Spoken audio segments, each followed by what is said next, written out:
Hello and welcome to the Machinists News Network. I'm Deirdre Kanievsky. Many analysts point to manufacturing as a cornerstone of the American middle class. But in recent years, that's started to change, and many in the field warn this could be devastating news for the nation's future. Allowing your manufacturing to shrink or go away is very much like a sports team letting its best players leave and expecting to remain competitive.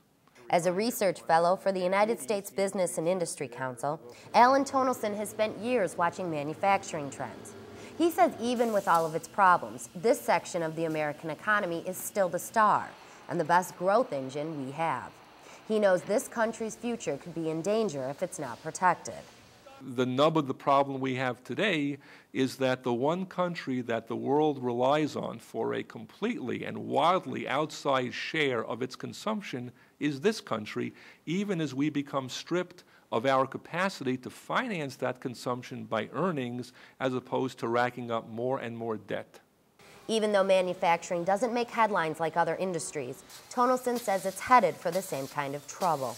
Dozens and dozens of critical U.S. manufacturing sectors have been suffering the same kinds of losses to imports in their home U.S. market as the Detroit automakers.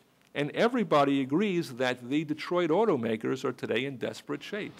He and others believe manufacturing needs to be strengthened here on U.S. soil before we seek new markets in other countries. We're constantly being told 95% of the world's population lives outside U.S. borders. What we're not told is that most of them hardly make anything in terms of income. They're mostly very, very poor. And they are not getting wealthy enough quickly enough to possibly become major net new consumers of U.S. products for a long, long time. The public needs to realize manufacturing touches a lot of American life. Without fundamentally new approaches to trade policy, the future of U.S.-based manufacturing and of the economic, technological, social, and national security benefits that it brings looks exceedingly grim. And Tonelson reminds everyone that since very few trade barriers exist in the country, what could be easier? It's a lot easier to sell your product from Ohio into Pennsylvania than from the U.S. to China.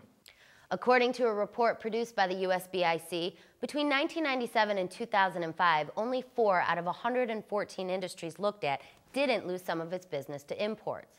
Those industries are semiconductors, computer storage devices, automobile seating and interior trim, and heavy-duty trucks and chassis. For more Machinist news, you can log on to goiem.org. Thanks for watching.